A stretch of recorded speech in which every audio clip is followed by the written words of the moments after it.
Kinabukasan nagising si Conrad na wala na ang ingay na nakagisnan niya sa nakaraang umaga. Walang nagkakalampagang mga gamit, walang amoy ng pagkain. Mabilis siyang naligo at nagsuot ng sinusuot niya papunta sa opisina. Eksaktong bumukas ang main door. Paglabas niya ng silid, pumasok doon si Miraya na may bitbit ng kape at supot ng kung ano at isang 500mm bottled water.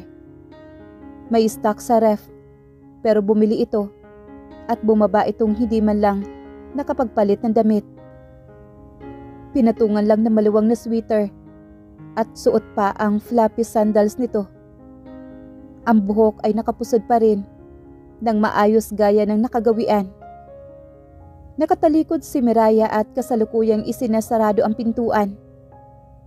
Bahagya pang nanlaki ang mga mata nito nang matuklasang nakatitig siya sa bawat galaw nito. Para siyang nanunood ng show. Good morning. Again, nagbaba na naman ng tingin si Miraya. Tila ba malaking kasalanan ang tumingin siya rito at tingnan rin ito. Inakala niyang sa kusina ito papanhik, pero diretso nitong tinawid ang pagitan na kinatatayuan at ng silid nito nang nakatungong nilampasan siya nito. Talaga, sa kwarto ito kakain? Naalala niya ang sinabi kagabi. Better yet, do not touch anything. Isinaulo nito. Ayaw niyang bawiin pa ang sinabi. Bahala na ito. Lumabas na sa bibig na sabi na walang saysay kung pasusubalian pa niya. Pagkapasok sa kusina ay ang coffee maker kaagad ang inatupag niya. Gumawa siya ng kape. Habang hinihintay na matapos iyon, ay naghalungkat na rin siya na maaaring ipare sa inumin. May mga natitira pang supplies na nasa loob ng ref. Ang ref niyang laging beer, tubig at pizza, ang laman ay nagkaroon bigla ng buhay. May mga gulay at prutas sa iba-ibang kulay. May itlog na nakahanay sa egg rack. Maayos ang pagkakasalansan ng lahat. Walang kalat. Singlinis ng kusina na sa pakiwari niya ay hindi nagalaw simula kahapon. Napabuntong hininga naman si Conrad habang nakaupo at hinihigop ang umuusok na kape. Ay hindi niya maiwasang maalala ang mga nakahaing pagkain noong nakaraan. Ni hindi man lang niya iyon natikman. Sumobra ba siya? Well, dapat manatiling ganoon na lamang. Walang kailangang magbago at baguhin. At dapat na maintindihan ito ng babae. Mabilis niyang tinapos ang ginagawang responsibilidad habang naghihintay sa opisina niya. Naging subsub siya sa trabaho, kaliwat kanang meeting, pagbabasa ng mga dokumento. Yun na lamang ang ginawa niya hanggang sa mag-lunch time na. Nang dumating ang mami niya, may bitbit itong mga lagayan ng pagkain. Ma'am, anong ginagawa mo rito?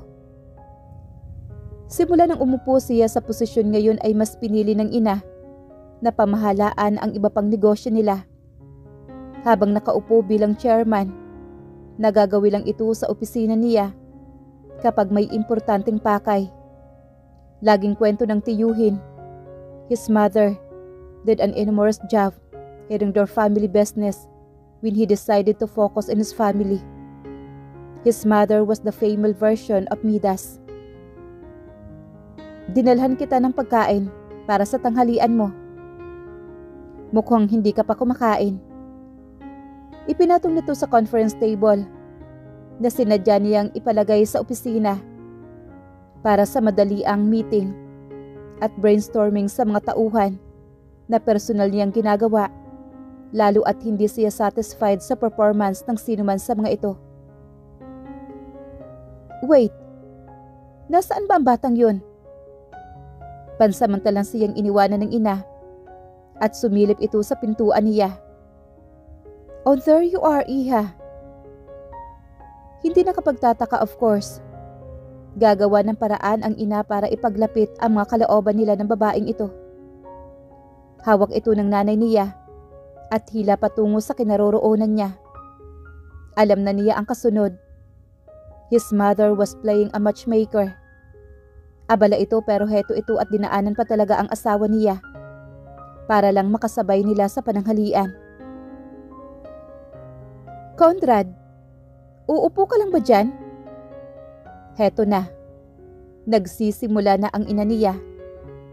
May piping mensahe sa mga mata na pinapalapit siya at gawin ang obligasyon niya bilang asawa. How convenient. A dictate of courtesy.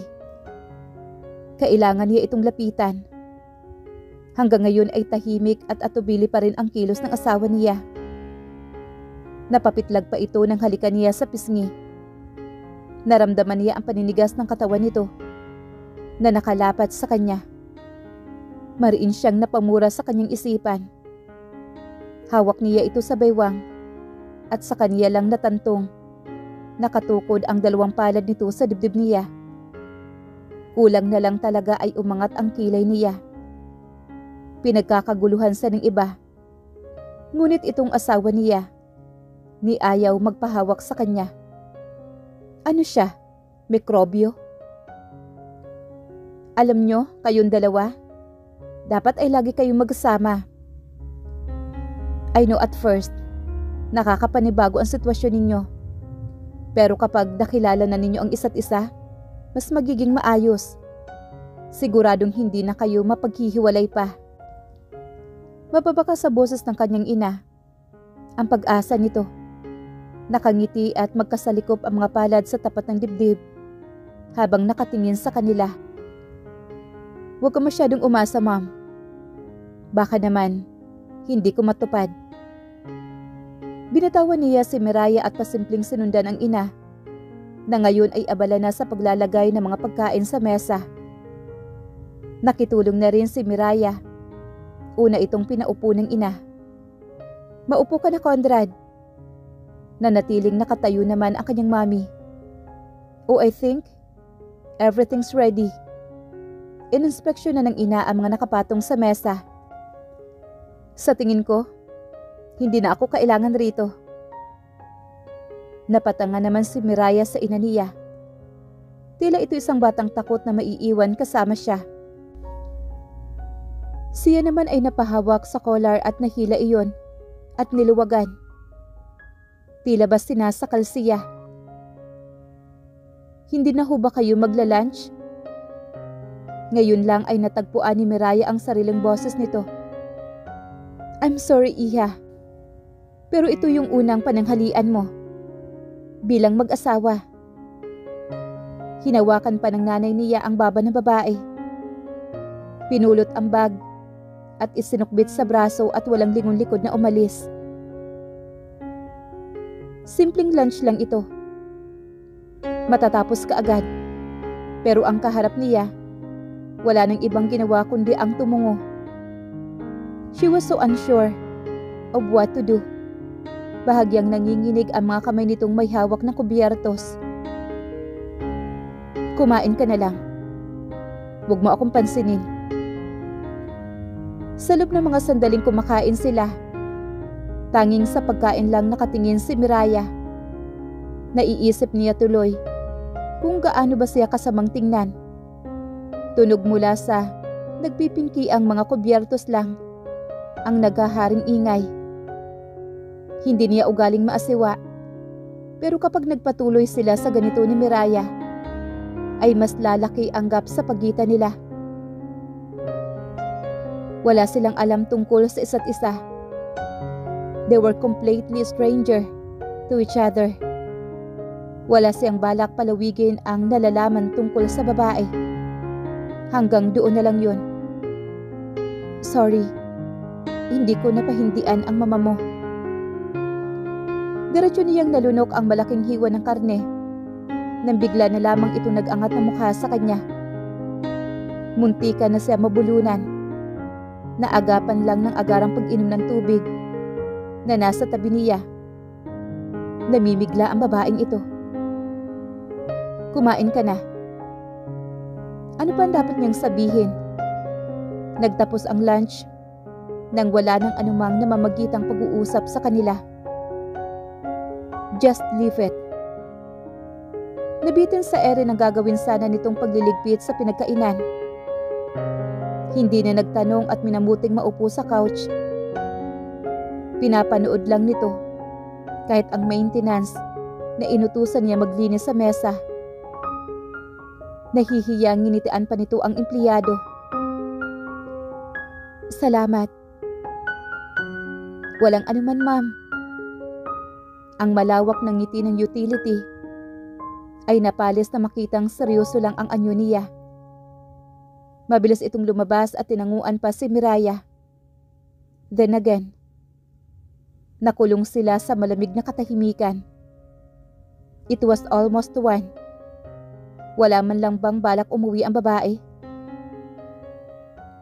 Humugot siya ng ilang libong bill sa bulsa at isa pang ATM card at iniabot iyon sa babae.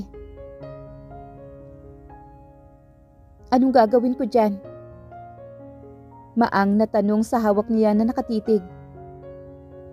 Totoong naiirita siya sa tanong nito.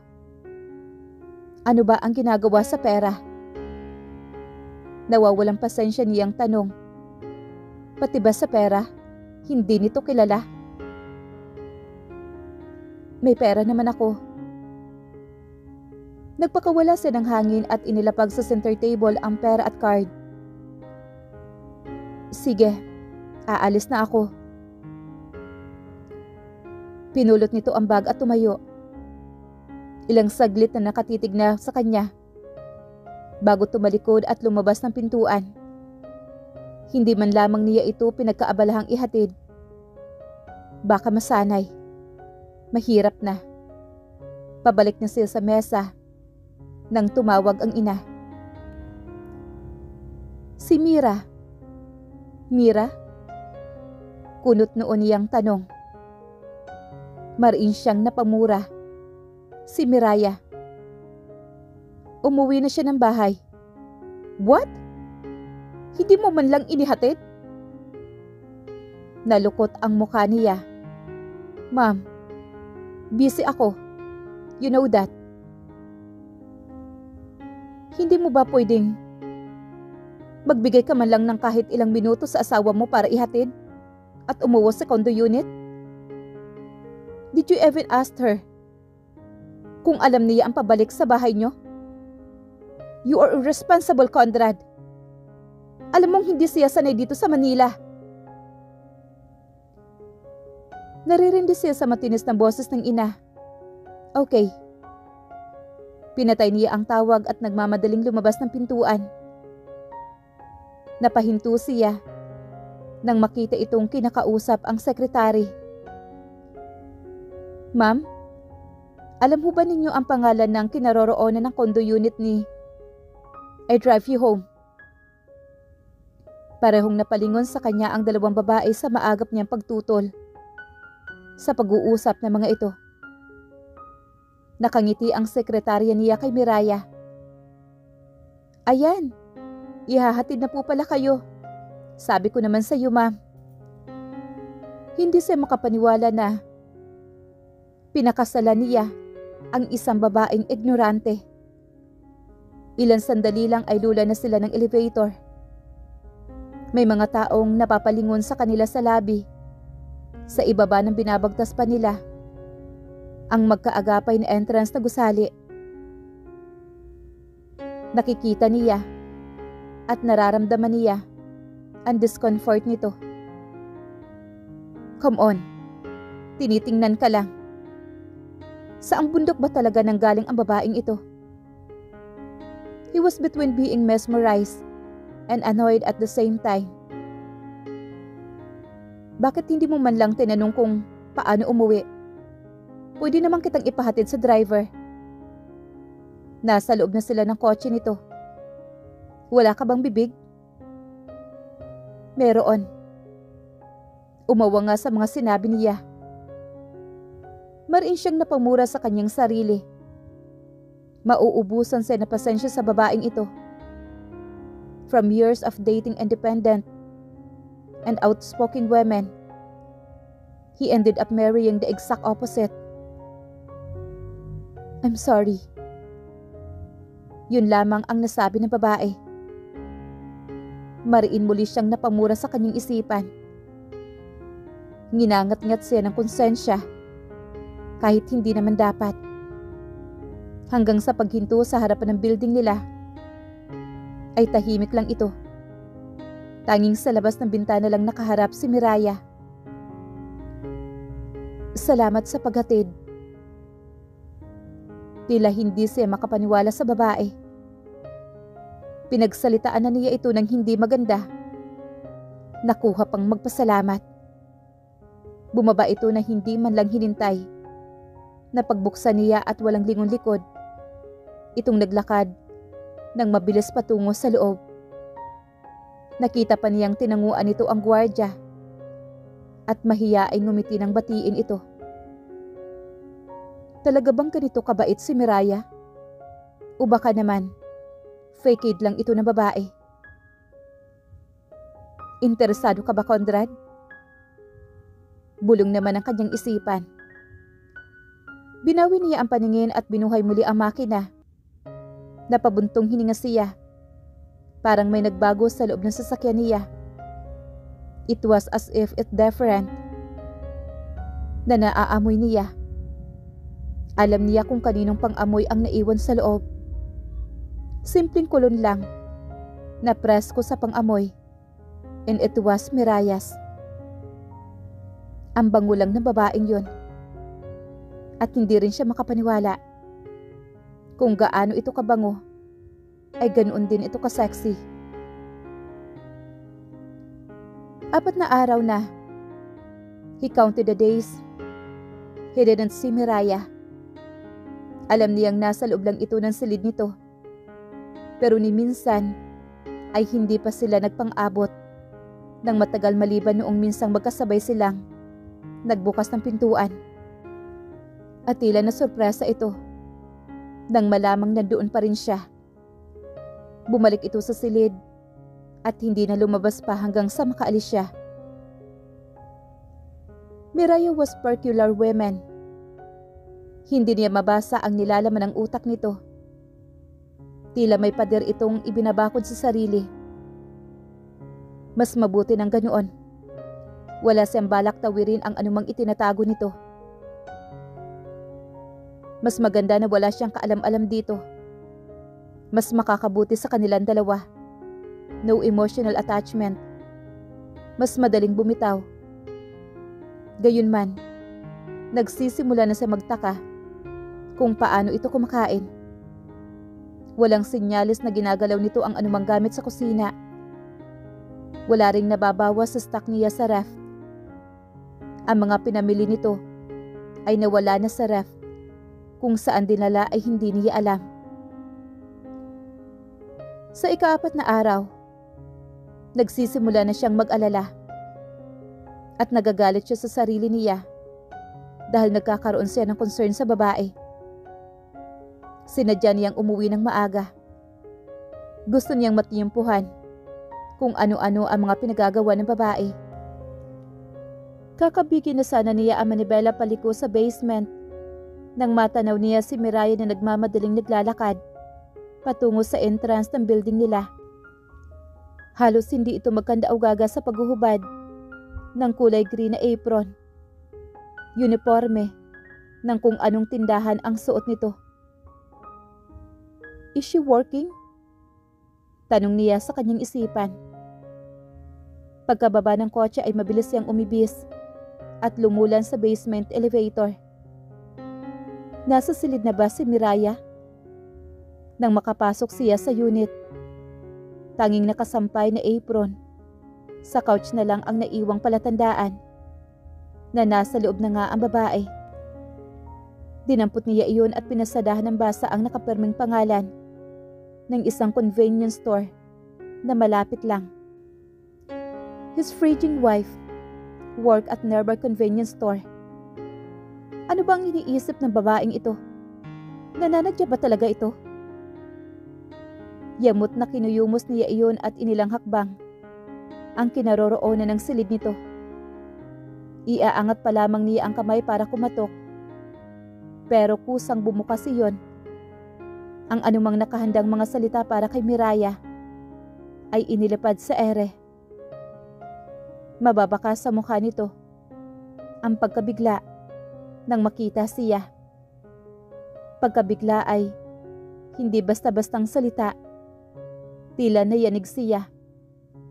The woman who used to hide her corpse under loose and unfashionable clothes article is now standing in front of him with nothing on but her nakedness. Naked and so damn sexy. May mga droplets ng tubig na tumutulong mula sa basa nitong buhok patungo sa katawan nito. May mga bola-bola pa ng sabon ang hindi nabanlawan sa katawan nito na mas nagpakita pa ng kagandahan nito. Go! Make yourself decent! Pagalit niyang wika habang nakaturo sa loob ng silid ang hintuturo niya. It was a cover-up, defense mechanism. Sa ngayoy pagbangon ang kakaibang pakiramdam sa katawan. Pigil-pigil niya ang paghinga. Narinig na lang niyang nagkukumhog itong kumilos at lumapat pasarado sa mukha niya ang pintuan. Sa kaniya lang pinakawalan ang malalim na buntong hininga. Pumihit siya at tinungo ang sariling kwarto. Initsa niya ang apron sa kama at binuksan ang botones na suot niyang long sleeve. Nakakaramdam siya ng pag-iinit. Para siyang bulkan ang nag-aapoy sa init. Tila sasabog ang dibdib sa hindi maunawa ang emosyon na naghahari sa kalooban niya. Mariin siyang napamura sa babae. Napaka-careless nito. Tumingin siya sa ibaba niya. Namumukol ang kanyang harapan. Nagwawala na sa kanyang pantalon ang nasa gitna ng kanyang mga hita. Bullshit! Malakas niyang mura. Hinubad niya ang lahat ng suot at tumapat sa shower. Ngunit habang nakapikit sa ilalim ng tubig, ang imahe ni Miraya ang naglalaro sa kanyang utak. Ang dalawang dibdib nito, na tilang perpekto. Ang makurba nitong balakang, na may bumababang bola. Ang matambok na puwit, ang muri na ngunit makinis na, halata na tila kay sarap. Dumilat siya at inadjust ang temperatura ng tubig. Sana man lang kayang iwaglit ng malamig na tubig ang nananakop na init sa kanyang katawan. But no, ganoon pa rin. Helpless na napatingin siya sa nagngangalit niyang pagkalalaki. Mariin siyang napamura muli. Sa sarili kasabay ang pagbayo sa dingding. Mabilis nang tinapos ang pagliligo at nagpalit ng kaswal na damit. Tinawagan niya ang kaibigan niyang si Jason, pero out of town ito. Kaya naman nagtungo na lamang siya sa bar.